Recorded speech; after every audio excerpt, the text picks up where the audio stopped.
Hello all, welcome to my channel. I'm back with another video. This is part 3 of the Ray video series that we are doing. In part 1 and 2, we have seen what is Ray. We have seen Ray from a Spark developer's point of view. Now we will be seeing one more content which is related to integrating Ray and Spark. And you might be wondering why we want to integrate rather than replace it with one. So the thing that we are uh, going to learn in this video is why we can combine and we can take best of both work. So let's get started and see what is happening in here. So what happens is that Spark works pretty well when we have, let's say, distributed data that we want to work on. We want, let's say, doing some ETL work, which can be distributed and which can work out of the box for Spark native functions. For example, let's say we are trying to do some tabular data processing like Spark K or something. So there it works. But let's say we want to have some of the special function that we want to run, a special function that we want to run. For example, let's say if we have a pandas UDF, which is user defined function, which we can use Arrow for optimization, but it is still a single system. It is not uh, what you call distributed in nature. So those things will be not happening on a distributed system. Everything has to be brought into one particular node. So that's where we can plug Ray, which can make a function work in distributed fashion.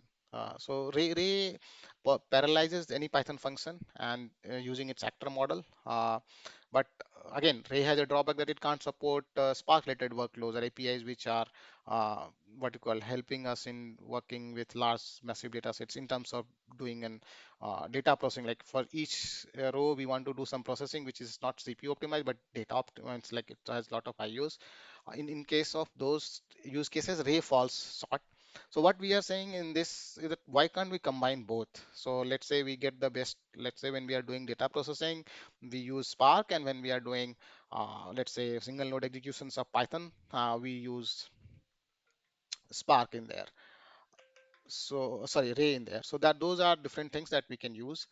So what we are trying to say is put the data processing related work on Spark and put the parallel Python functions on Ray. This is what we are trying to achieve with this integration. So the first attempt that I know was done by Uber. What they did is they created two different clusters, one on Spark, one for Ray.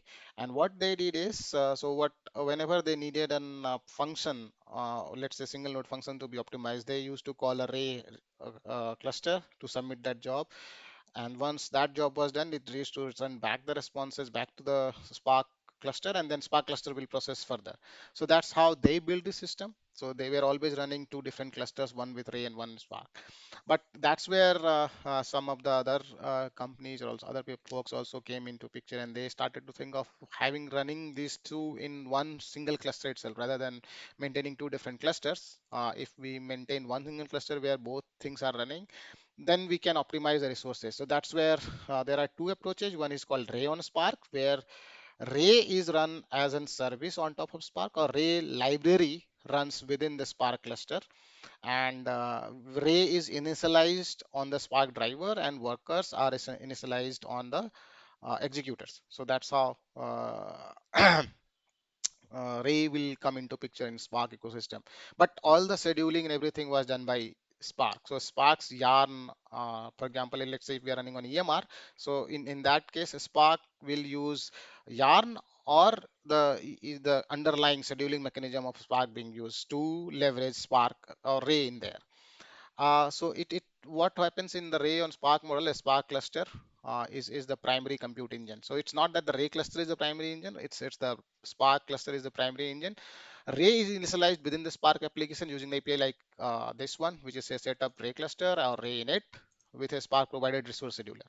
And Ray tasks or actors run within the Spark executors itself. They are not running somewhere else. It's running on the executors itself. So what it does, it leverages the Spark data process partitioning and resource allocation for data intensive tasks while using Ray for dynamic and compute heavy workloads. So that's how Ray on Spark works. The pros of this is leverages the existing Spark infrastructure. If your team is heavily invested in Spark, you don't have to create a Ray cluster. You just use that infrastructure to run Ray jobs as well. It offers flexible compute offloading because it has both Ray and Spark running on the same. Like for example, beyond UDFs also we can think of. Let's say if we are doing some CPU intensive computations, we can hand it over to Ray to do that rather than Spark doing that. It also maintains data locality because we are running on the same cluster, so there is not a cross cluster data sharing is not happening, but there is a serialization here overhead in this because data has to be transferred between Spark data frame and Ray objects. So there is some what you called cons of using this mechanism, but yes, it is cost effective, it is simplified setup for Spark users. Uh, so the cons is that it leads to memory overhead, like 20 to 30% extra memory is needed. Then it doesn't use the Rake's dynamic allocations or scheduling because it is still relying on Spark's static executor model. Also, if there is a failure in the task of the Ray, it will cascade and fail the Spark jobs as well. And there is a dual monitoring that we have to do. For example, Spark UI plus Ray dashboard to maintain to see what is going on with a particular data set. And also we have to do a linkage between Spark jobs ID and Ray jobs ID. So those are some of the cons of using this approach and use cases where we have a hybrid Spark plus Ray workload that we want to run, or we want to do incremental Ray adoption. Like instead of moving everything from PySpark to Ray, we first run Ray on Ray on Spark so that people get used to it, and then we slowly migrate. So that can be another use case.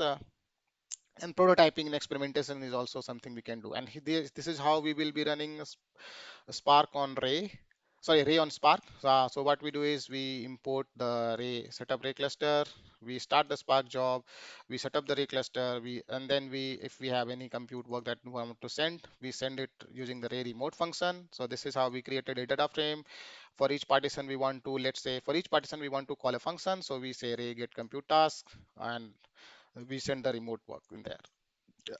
And once this RD is created, we get back the response in the what you call data frame option showing back. Then we have Ray on Spark on Ray, which is a Ray DP project, where instead of running Spark as the main computation, we are running Ray as the main computation engine, and we run Spark as a library on top of it. So that's the two difference.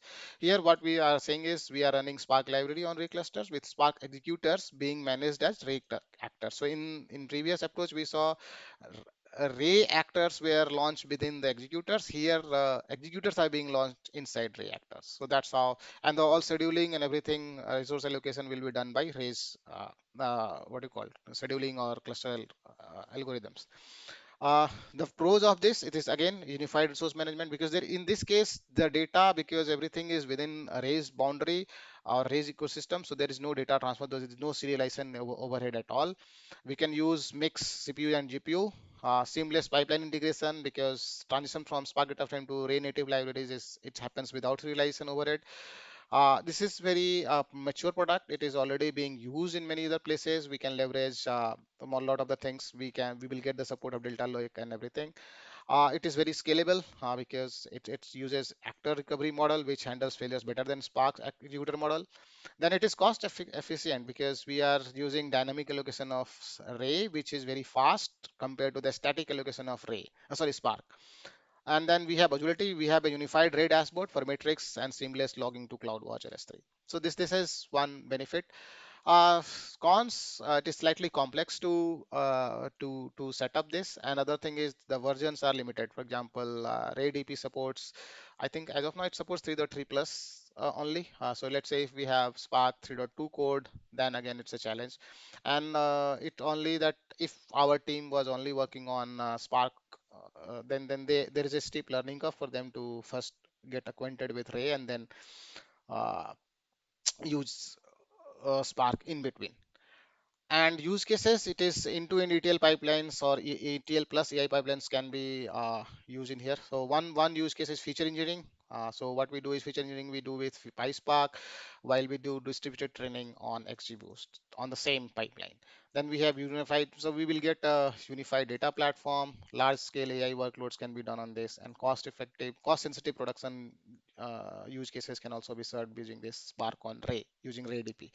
So how we will import, how we'll run a job is we import Ray. So unlike previous one where we were importing PySpark and then running Ray as a module. Now here we have Spark cluster, sorry, Ray cluster running. Then we initialize a Spark on this Ray DP, mentioning the course and everything, and then we create the data frame using Ray, sorry, Spark, and use that as a data set in Ray DP, and whatever we want to do with that, we can do further. So that's where this runs.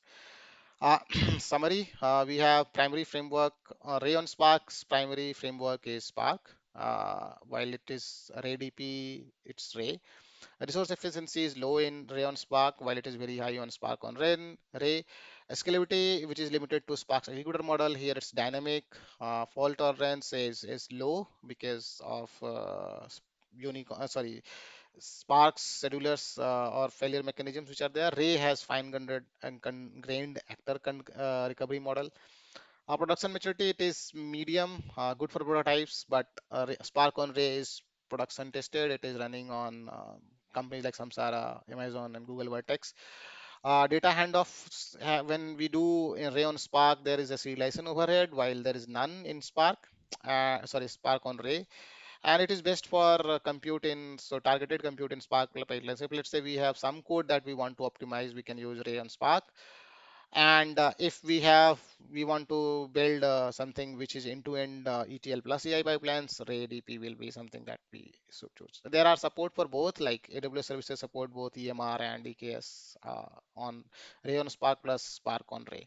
One thing that I would like to highlight is this model. Is this is one thing that you should understand how we can integrate. So Ray on Spark, see, Spark executor hosts the Spark ETL task as well the Ray manager, and then Ray context is calling the Ray manager, while Spark context is calling the Spark ETL task. In Spark on Ray, so we have, sorry, this should not be a Spark executor, this would be a Ray worker node. So inside Ray worker node, we have Spark executor running as Java actor while Ray worker is there, and app master, which is a Java actor, talks to both of these things. So this is the basic difference and basic integration points that we have. So hope this was helpful. Do try out Ray and Spark workloads, mix and match, and then see your results coming. Hope this was helpful. If it was, do share and spare few words of encouragement in the comment section. Thanks.